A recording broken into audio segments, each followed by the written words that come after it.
আসসালামু আলাইকুম। স্বাগতম আপনাদের নবম দশম শ্রেণীর উচ্চতর গণিত ক্লাসে। আজকে আমরা অনুশীলনী 5.7 যেখানে হচ্ছে সমীকরণ নিয়ে অনেকগুলো ম্যাথ আছে। তো প্রথমে প্রশ্ন 13 নম্বরটি দেখে নিব। এখানে বলা হচ্ছে যে 5টি ক্রমিক পূর্ণসংখ্যার অঙ্কগুলোর যোগফল কি পরবর্তী 5টি ক্রমিক পূর্ণসংখ্যার অঙ্কগুলোর যোগফল দিয়ে গুণ করলে গুণফল একক দশক শতক সহস্র অযুত 1,20,635 হতে পারে। তো এই গুণফল আর কি যে প্রথম 5টি সংখ্যার ক্রমিক পূর্ণ সংখ্যার গুণফল শেষের 5টি ক্রমিক সংখ্যার গুণফল দিয়ে গুণ করলে কি এই সংখ্যাটি পাওয়া যায়, এই কথাই বলা হচ্ছে। তাহলে আমাদের দেখে নিতে হবে আসলে আমরা কি পাই বা না পাই। যদি আমরা দেখি যে এইটার গুণফল যে ক্রমিক গুণফল এই অংশ পাওয়া যায় তার মানে এটা ঠিক আছে, আর যদি না পাওয়া যায় তার মানে সম্ভব নয়।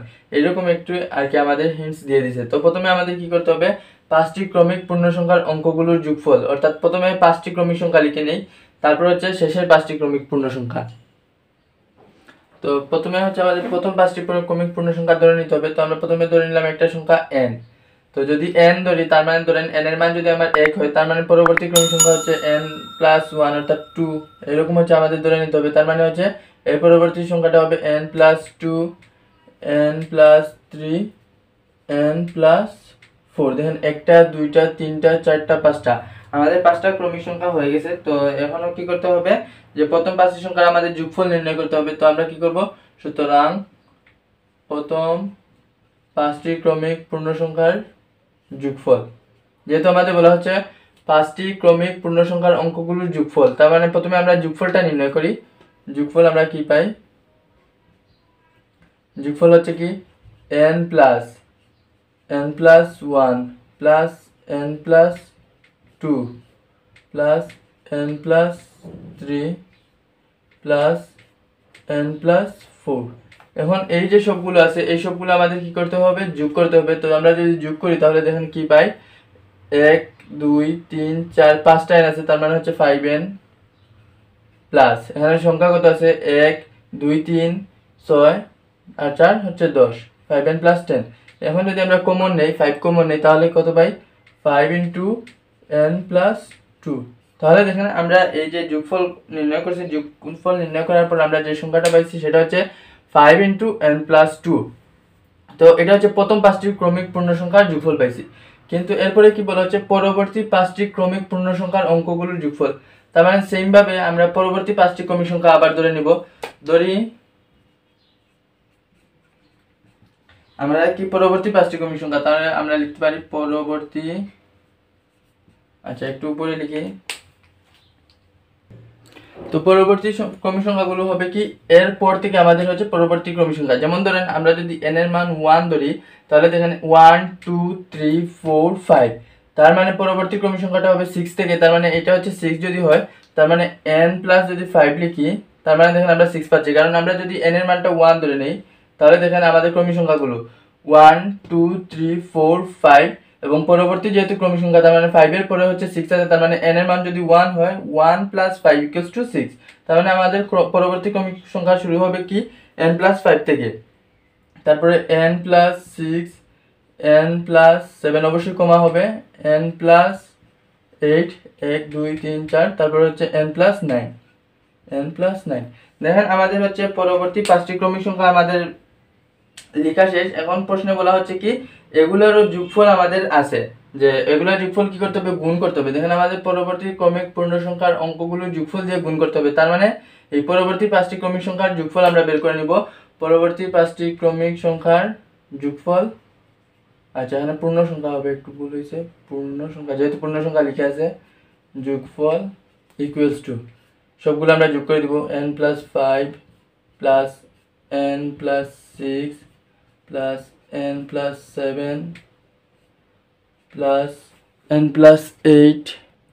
তো সব এই যে প্রত্যেকটা ক্রমিক সংখ্যা আমরা কি করলাম, একটা আরেকটার সাথে যোগ করে দিলাম। তো এখানে হচ্ছে n আছে 5টা, তো লিখবো 5n। তারপর সংখ্যা হচ্ছে 5 6 11, 11 আর 7 হচ্ছে 18, 18 আর 15 হচ্ছে কত,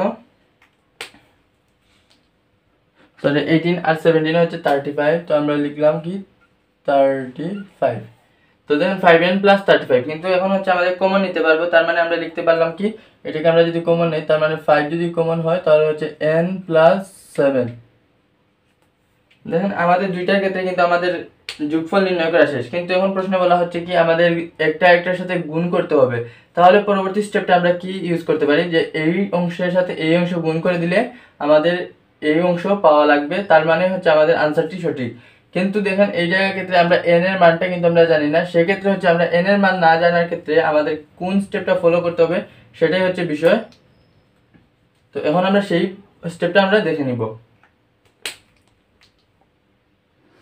এখন দেখেন এই দুইটা যোগফলের ক্ষেত্রে আমাদের যে গুণিতক আছে 5 এবং 5, এই দুইটা হচ্ছে আমাদের যেমন ধরেন আননোন, কারণ হচ্ছে এন এর মান যদি আমরা 1 2 সামথিং ধরি তখন কিন্তু ডিফারেন্ট হচ্ছে, কিন্তু এই সামনের দুইটা কিন্তু ডিফারেন্ট না। তাই হচ্ছে যদি আমরা এই দুইটা সংখ্যা গুণ করি অবশ্যই 25 প্লাস এই দুইটা আসবে, সামথিং আসবে, যেখানে এন এর মানটা আমাদের বের করতে যদি বলা হয়তো তখন বের করতাম, কিন্তু আমাদের যেহেতু বলা হচ্ছে এই মানটা পাবো কিনা, অর্থাৎ 1,20,635 পাবো কিনা, তখনই আমাদের দেখতে হবে যে এই দুইটা যোগফলের গুণফল কত আছে, এবং সেই গুণফল দ্বারা যদি নিঃশেষে বিভাজ্য হয় তাহলেই হচ্ছে এটা যে এই সংখ্যাটি আমরা পেতে পারি। তাহলে আমরা একটা জিনিস দেখতে পারলাম যে এই জায়গার ক্ষেত্রে যদি আমরা দুইটা গুণফল করি তার মানে গুণিতক হিসেবে 25 আসতেছে, অর্থাৎ 25 দ্বারা যদি আমরা এটাকে ভাগ করে যদি নিঃশেষে বিভাজ্য হয় তার মানে আনসারটি সঠিক আছে, আর যদি নিঃশেষে বিভাজ্য না হয় তার মানে এই সংখ্যাটি পাওয়া সম্ভব নয়। তাহলে আমরা নিচে দুইটা লাইন আপনাদের এক্সট্রা লিখতে হবে, এই দুইটা লাইন আপনারা ফলো করবেন। তো আমাদের পরবর্তী যে লাইনটা, এই লাইনটা আপনাদের লিখতে হবে, কারণ কি প্রতিটা যোগফলের ক্ষেত্রে দেখেন 5 আছে 5 আছে, অর্থাৎ আপনাদের এই জায়গায় দেখেন আমরা লিখে দিলাম একটা যোগফলগুলো 5 এর গুণিতক, কিন্তু 5 এর গুণিতক আছে একটা, আমাদের আছে দুইটা যোগফল এবং দুইটা যোগফলের গুণফল বলা হচ্ছে, তার মানে 5 এর গুণিতক এটা 5 এর গুণিতক এটাও 5 এর গুণিতক, তার মানে হচ্ছে টোটাল যে গুণফল হবে 25। তো যদি আমরা এই 25 দ্বারা যদি এই সংখ্যাটাকে যদি ভাগ করে আমরা নিঃশেষে বিভাজ্য হয় তার মানে ঠিক আছে, আর যদি নিঃশেষে বিভাজ্য না হয় তার মানে এই সংখ্যা আসতে পারবে না। সেক্ষেত্রে হচ্ছে আপনাদের এই লাইনগুলো লিখতে হবে যে উভয় যোগফলের গুণফল এত হতে পারে যদি বা 1,20,635 সংখ্যাটি 5 × 5 অর্থাৎ দুইটি গুণিতকের গুণফল 25 দ্বারা নিঃশেষে বিভাজ্য হয়, এবং এটার কারণ কি যোগফলগুলো 5 এর গুণিতক আছে, সেক্ষেত্রে আমরা কিন্তু পেয়ে যাচ্ছি যে আনসারটি। কিন্তু এখন হচ্ছে আমাদের কি করতে হবে, নিঃশেষে বিভাজ্য কিনা সেটা আমাদের দেখাতে হবে, সেজন্য আমরা কি লিখবো কি 1,20,635 ভাগ হচ্ছে 25 ইকুয়ালস টু, এখন এটা যদি আপনারা ক্যালকুলেটরে হিসাব করেন তাহলে মানে হচ্ছে আপনারা পেয়ে যাবেন, এটা ক্যালকুলেটরে একটু দেখে নেবেন, 1,20,635 ভাগ হচ্ছে 25 ইকুয়ালস টু হবে 4,825 4,825.4। তার মানে দেখুন এই জায়গায় যদি আমরা ভাগ করে দিই, তার মানে ভাগ করার পর হচ্ছে আমরা যেহেতু দেখতে পাচ্ছি যে এটা নিঃশেষে বিভাজ্য নয়, যেহেতু আমাদের নিঃশেষে বিভাজ্য নয় এটা বুঝবো কিভাবে, এখানে দশমিক আকারে আছে তার মানে অবশিষ্ট একটা মানে ভাগশেষ অবশিষ্ট থাকে, সেক্ষেত্রে হচ্ছে এই মানটা আমরা পাইছি যে 4,825.4, তার মানে এটা নিঃশেষে বিভাজ্য নয়, যেহেতু আমরা এখানে লিখে দিব যেহেতু নিঃশেষে বিভাজ্য নয়, যেহেতু নিঃশেষে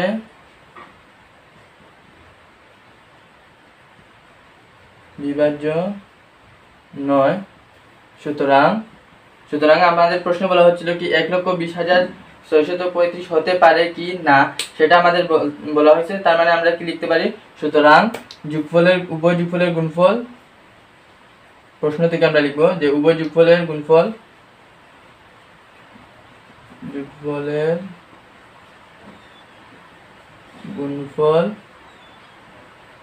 1,20,635 হতে পারে। আচ্ছা এটা হচ্ছে বাংলা লিখছে, এটা হচ্ছে ইংলিশে লিখতে হবে,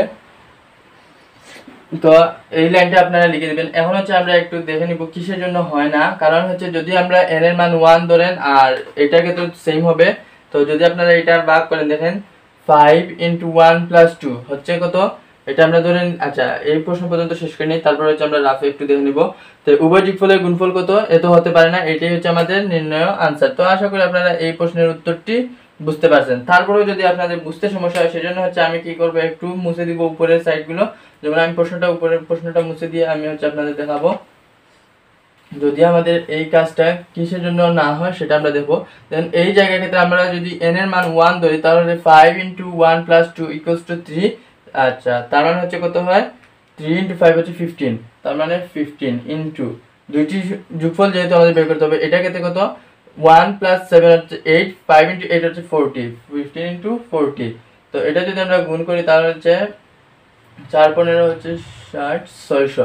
এখন এই যে 600 আছে, যে উভয় গুণফল যেটা আমরা পাইছি যে 600, এখন এই যে 600 আমাদের হয়েছে, যে আমাদের বলা হয়েছিল 1,20,635 হতে পারে কিনা। তার মানে যদি আমরা 600 দ্বারা এটাকে ভাগ করে যদি নিঃশেষী বিভাজ্য পাই, তার মানে হচ্ছে যে আমি এই জায়গায় n এর মানটা যদি বৃদ্ধি করি তার মানে হচ্ছে আমরা এই মানটা পাবো। কিন্তু যদি আপনারা 600 দ্বারা 1,20,635 কে ভাগ করেন 600 দ্বারা, সেক্ষেত্রে কিন্তু আপনারা নিঃশেষী বিভাজ্য পাবেন না, একটা দশমিক আকারে মান চলে আসবে। তার মানে হচ্ছে নিঃশেষী বিভাজ্য তখন যদি হইতো, তার মানে হচ্ছে n এর মান যদি আপনারা চেঞ্জ করে দিতেন, তার মানে হচ্ছে 1,20,635 পাওয়া সম্ভব ছিল। যেহেতু আমাদের এখানে নিঃশেষী বিভাজ্য আসে না, সেক্ষেত্রে হচ্ছে শর্টকাটের নিয়ম, যেহেতু আমরা n এর মানটা জানি না, সেজন্য আমাদের শর্টকাটে একটা নিয়ম হচ্ছে যে দুইটি গুণিতক যদি আমরা গুণ করে দিয়ে সেই গুণিতকের সেই গুণফল দ্বারা যদি আমরা টোটাল 1,20,635 কে ভাগ করি, যদি নিঃশেষী বিভাজ্য না আসে তার মানে হতে পারে, আর যদি নিঃশেষী বিভাজ্য, যেমন এই প্রশ্নের ক্ষেত্রে নিঃশেষী বিভাজ্য চলে আসছে, তার মানে 1,20,635 হতে পারবে না। এটাই হচ্ছে আমাদের নির্ণয় আনসার। তো আশা করি আপনারা 13 নম্বর প্রশ্নের উত্তরটি বুঝতে পারছেন। আর যদি বুঝতে সমস্যা হয় অবশ্যই আমাকে জানাবেন, আমি আবারও আপনাদের লাইভ ক্লাসের মাধ্যমে চেষ্টা করব যে এই প্রবলেমগুলো সমাধান করে দেওয়ার। তো আশা করি আপনারা 13 নম্বর প্রশ্ন বুঝতে পারছেন। এখন হচ্ছে আমরা পরবর্তী প্রশ্নটি দেখে নিব। হচ্ছে আমরা প্রশ্ন 14 নম্বরটি দেখে নিব। এখানে বলা হচ্ছে কি যে একটি আয়তক্ষেত্রের দৈর্ঘ্য ও প্রস্থের ব্যবধান 1 সেন্টিমিটার।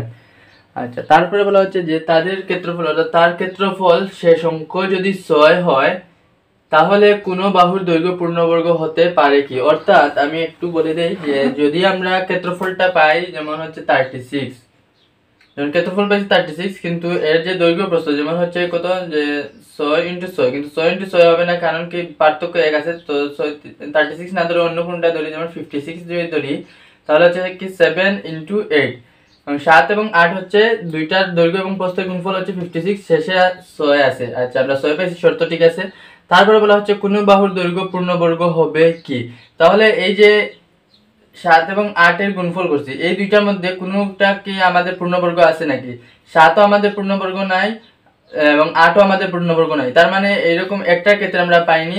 তো আমরা দেখে নিব বাকি আরো কোন ক্ষেত্রে কি আমরা পাই নাকি যে কোনো বাহু পূর্ণবর্গ হবে কি হবে না, সেই বিষয়টাই নিয়ে হচ্ছে আমাদের আজকের এই সমাধানটি। তো আশা করি আপনারা এই সামান্য অংশটুকু বুঝতে পারছেন। যদি বুঝে না থাকেন তাহলে আমি যখন সলভ করব তখন আশা করি আপনারা বুঝতে পারবেন। তো এখন আমাদের কি করতে হবে, যে বলা হচ্ছে দৈর্ঘ্য ও প্রস্থের ব্যবধান 1 সেন্টিমিটার। তাহলে আমাদের স্বাভাবিকভাবে আমরা কি দৈর্ঘ্যটা আমরা বড় নেই এবং প্রস্থটা আমরা স্বাভাবিকভাবে ছোট থাকে, তাহলে আমাদের সমাধানের ক্ষেত্রে আমরা প্রথমে ধরে নিতে হবে দৈর্ঘ্য এবং প্রস্থ। তাহলে আমরা প্রথমে যদি আমরা প্রস্থ ধরে নিই, ধরি প্রস্থ x, এখন এখানে যেহেতু সেন্টিমিটার দেওয়া আছে তাহলে আমরা কি লিখতে হবে সেন্টিমিটার। এখানে আমরা প্রস্থ পেয়ে গেলাম যে x সেন্টিমিটার। আচ্ছা, এরপরে বলা হচ্ছে কি দৈর্ঘ্য এবং প্রস্থের ব্যবধান 1 সেন্টিমিটার। তার মানে আমাদের দৈর্ঘ্য যদি আমরা ধরে নেই, তার মানে দৈর্ঘ্য যদি আমরা বলতে পারি দৈর্ঘ্য equals to x plus 1 centimetre. তাহলে দেখেন দৈর্ঘ্য এবং প্রস্থের ব্যবধান, অর্থাৎ দৈর্ঘ্য থেকে প্রস্থ ব্যবধান বলতে পার্থক্যটা বোঝানো হচ্ছে। তাহলে দেখেন আমরা যদি x প্লাস 1 মাইনাস x ধরি, তার মানে হচ্ছে 1 পাচ্ছি, অর্থাৎ দৈর্ঘ্য এবং প্রস্থের ব্যবধান আমরা 1 পেয়ে যাচ্ছি। তার মানে আমাদের শর্তটা ঠিক আছে। আচ্ছা, আমরা দৈর্ঘ্য এবং প্রস্থের ব্যবধান শেষ, আমরা দৈর্ঘ্য ধরে নিয়েছি, প্রস্থ পেয়ে গেছি। তাহলে আমরা দৈর্ঘ্য পাইছি কত x সেন্টিমিটার এবং হচ্ছে দৈর্ঘ্য হচ্ছে কি x প্লাস 1 সেন্টিমিটার। তাহলে আমাদের যেহেতু দৈর্ঘ্য প্রস্থ শেষ, তার মানে আমাদের বলা হচ্ছে এরপরে তার ক্ষেত্রফল। তার মানে আমাদের ক্ষেত্রফল ধরতে হবে। তার মানে সুতরাং ক্ষেত্রফল কত হবে, দৈর্ঘ্য এবং প্রস্থ ক্ষেত্রফল equals to x into x plus 1 বর্গ সেন্টিমিটার। কারণ কি দৈর্ঘ্য এবং প্রস্থের গুণফল হচ্ছে আমাদের ক্ষেত্রফল। তাহলে আমরা প্রস্থ আর দৈর্ঘ্য পাইছি, দৈর্ঘ্য এবং প্রস্থ ইকুয়ালস টু কত x সেন্টিমিটার। আচ্ছা, এখন কি বলা হচ্ছে, যে প্রশ্নে বলা হচ্ছে যে শেষ অঙ্ক যদি 6 হয়, তাহলে শেষ অঙ্ক যখন 6 হবে তখন আমাদের ক্ষেত্রফলটা কত হবে, সেটাই হচ্ছে আমাদের বের করতে হবে। তাহলে দেখেন x ইন্টু x প্লাস 1, এই দুইটার গুণফল যদি আমরা পাই কত, যে ধরলাম আমরা 10, কিন্তু আমাদের শেষ অঙ্ক কত 10, আমাদের শেষ অঙ্ক লাগবে 6। তার মানে আমাদের কি করতে হবে, 10 এর সাথে 6 যোগ করতে হবে 16। তার মানে x ইন্টু x প্লাস 1 আমাদের 16 হতে হবে। এইরকমই হচ্ছে আমাদের শর্ত দেওয়া আছে, অর্থাৎ আমাদের শেষ অঙ্ক আমাদের কত হতে হবে 6 হতে হবে। তাহলে আমরা লিখতে পারি কি শর্ত মতে, যেহেতু আমাদের শর্ত দেওয়া আছে তার মানে আমরা শর্ত মতে কি করতে হবে, ক্ষেত্রফল হবে x into x plus one. এখন x into x plus one, তার ক্ষেত্রফলের শেষ অঙ্ক যদি 6 হয় তার মানে আমাদের ক্ষেত্রফলের শেষ অঙ্ক 6 লাগবে, কিন্তু x into x plus one এটার মান আমাদের একটা ধরে নিতে হবে 10n। এই 10n কিসের জন্য ধরছি আমি একটু পরে বোঝানো হচ্ছে। তারপর শেষ অঙ্ক যেহেতু 6 লাগবে সেজন্য আমরা কি করব, 6 একটা যোগ করে দিব। দেখেন এই যে মানটা পাবো, এই মান যদি আমরা যোগ বিয়োগ গুণ বা করি তার ক্ষেত্রেও কিন্তু আমরা শেষে অলরেডি সব সময় আমরা 6 পাবো। এবং কিভাবে 6 পাই সেটা হচ্ছে এখন দেখাবো।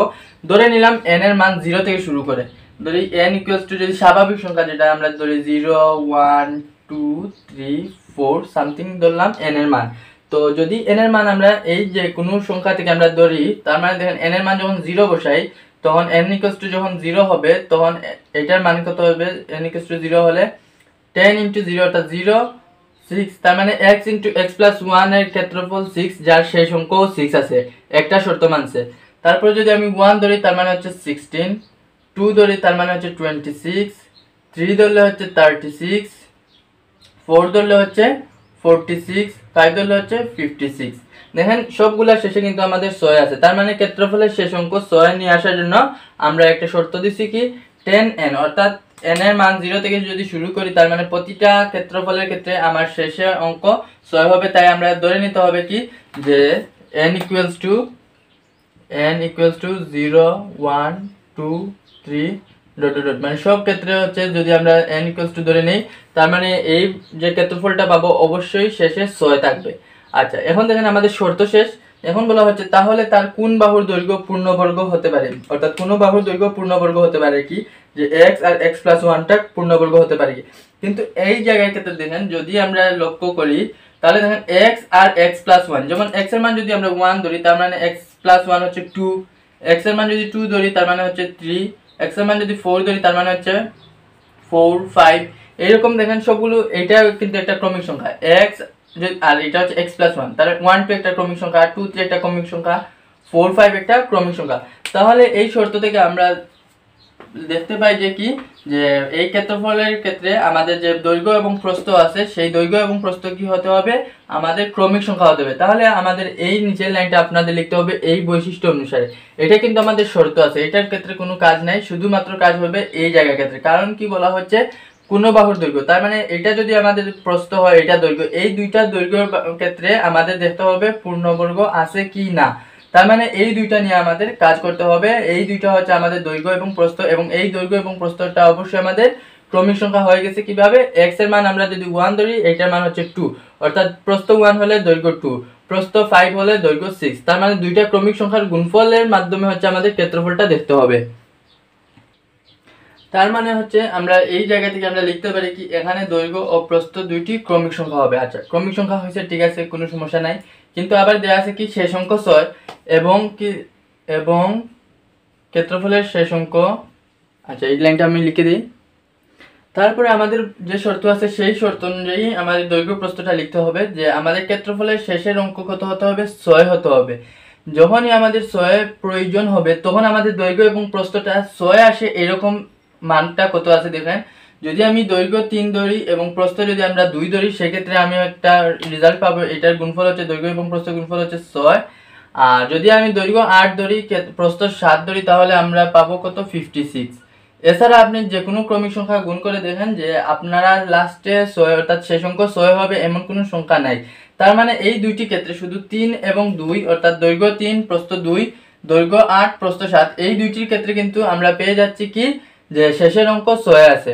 তাহলে দেখেন এই শেষের অঙ্ক 6 এর ক্ষেত্রে আমরা 3 এবং 2 পাইছি এবং 8 এবং 7 পাচ্ছি, যেখানে হচ্ছে আমাদের প্রশ্নে বলা হচ্ছে শেষের অঙ্ক 6 লাগবে। আমরা শর্ত ঠিক আছে, এখন আমাদের দেখতে হবে যে কি এইটা পূর্ণবর্গ হয় কিনা। তাহলে এই পূর্ণবর্গের ক্ষেত্রে আমরা দেখে নিব যে 2 3 8 7 এইরকম কোনো পূর্ণবর্গ সংখ্যা নাই যার শেষে 2 3 কিংবা 8 7 আছে। যদি 2 3 কিংবা 8 7 থাকতো, যেমন ধরে নেন আমি 56, আচ্ছা 56 না, যেমন হচ্ছে 87, এটা যদি পূর্ণবর্গ হয়, যদি এই সংখ্যাটা পূর্ণবর্গ হয় তাহলে হচ্ছে আমাদের একটু সহজ হয়ে যেত, কিন্তু এটা কিন্তু পূর্ণবর্গ না। কিংবা ধরেন লাস্টে 8 আছে যেমন 28, এরকম যদিও হয় যে 8 যদি আমাদের পূর্ণবর্গ হতো তাও কিন্তু আমাদের মানটা চলে আসতো, কিন্তু এরকম কোনো সংখ্যা নাই যার শেষে হচ্ছে 2 3 কিংবা 8 7 আছে।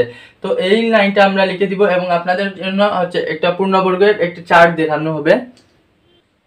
তাহলে এই যে ডান দিকে আমি একটু লিখে দিলাম, এটা হচ্ছে আমাদের পূর্ণবর্গ সংখ্যাগুলো। দেখেন এই জায়গায় যদি আমরা পূর্ণবর্গ সংখ্যা দেখি যে 1 4 9 16 25 এখানে 10টি দেওয়া আছে। আপনারা যদি অসীম পর্যন্ত দেখেন যে কোনো পূর্ণবর্গ সংখ্যা শেষে এই 4টি অঙ্ক কখনোই পাবেন না, 2 3 8 7। যদি আমরা এই 4টি অঙ্কের ক্ষেত্রে যদি শেষে 2 3 8 7 পাইতাম, তার মানে হচ্ছে আমরা যদি বর্গমূল করি, তো বর্গমূল করার পর যে সংখ্যাটা পাবো সেই ক্ষেত্রে হচ্ছে আমাদের পূর্ণবর্গ হওয়ার একটা চান্স থাকতো এই সংখ্যাগুলোর ক্ষেত্রে। কিন্তু দেখেন এই যে কোনো সংখ্যাগুলোর শেষে কিন্তু আমরা 2 3 কিংবা 8 7 পাই না, সেক্ষেত্রে হচ্ছে যদিও আমরা এটার বর্গমূল করি তার মানে হচ্ছে আমরা কোনো পূর্ণবর্গ সংখ্যা পাবো না কিংবা পূর্ণ সংখ্যা পাবো না এইগুলোর ক্ষেত্রে, যে 2 3 এবং 8 7 এর ক্ষেত্রে। তাহলে যদি 2 3 এবং 8 7 এর ক্ষেত্রে কোনো পূর্ণবর্গ সংখ্যা না পাওয়া যায়, সরি 2 3 8 7 এর কোনো পূর্ণ সংখ্যা না পাওয়া যায় যে বর্গমূল করার পর, তার মানে হচ্ছে আমরা কোনো দৈর্ঘ্য বা প্রস্থের ক্ষেত্রে কোনো সংখ্যাই পাবো না যে তারা পূর্ণবর্গ হতে পারবে না। তো এই কিভাবে হয় সেটা হচ্ছে একটু আমরা এখন দেখে নিব। কোনো পূর্ণবর্গ সংখ্যা শেষে 2 3 7 8 নাই, সেক্ষেত্রে হচ্ছে আপনাদের এই লাইনটা আপনাদের লিখতে হবে। যেহেতু আমাদের নাই সেজন্য আপনারা লিখবেন কিন্তু এমন কোনো পূর্ণবর্গ সংখ্যা নেই যার শেষে 2 3 7 8 বিদ্যমান। আর যদি আমাদের এমন পূর্ণবর্গ সংখ্যা 2 3 7 8 থাকতো তাহলে কিন্তু আমাদের একটা বাহুর দৈর্ঘ্য কোনো না কোনো বাহুর দৈর্ঘ্য অবশ্যই পূর্ণবর্গ হতো। যেহেতু আমাদের কোনো পূর্ণবর্গ শেষে 2 3 7 8 নেই, সেক্ষেত্রে হচ্ছে আমরা কোনো বাহুই পাবো না যা একটা পূর্ণবর্গ হতে পারে। সেজন্য আপনারা কি করতে হবে, সুতরাং আয়তক্ষেত্রের এই অংশটুকু লিখে দিতে হবে। আমরা লিখে দিব এখন। আর যেহেতু 2 3 7 8 অঙ্ক বিশিষ্ট কোনো পূর্ণবর্গ সংখ্যা নেই, সেজন্য হচ্ছে আমরা বলতে পারি কি আয়তক্ষেত্রের কোনো বাহুর দৈর্ঘ্য পূর্ণবর্গ হতে পারে না। যদি এই প্রশ্নের ক্ষেত্রে যদি 2 3 7 আর 6 যদি থাকতো, 6 আর 7, কিন্তু 6 আর 7 গুণ করলে কিন্তু আমাদের শেষে 6 আসে না, যে 6 আর 7 গুণ করলে 42, আমাদের প্রয়োজন ছিল 46 হলে, কিন্তু 46 হলে ঠিক সেইভাবে হচ্ছে ক্রমিক সংখ্যা আসবে না। সেজন্য হচ্ছে আমরা কি করব, এই 2 3 7 8 যে অঙ্কগুলোর জন্য আমাদের শেষে 6 আসে সেই অঙ্কগুলো দেখব আমাদের পূর্ণবর্গ কি না। যে আমাদের এই যে অঙ্কগুলো, এই অঙ্কগুলো কিন্তু আমাদের পূর্ণবর্গ হয় না যখন আমাদের শেষে থাকে।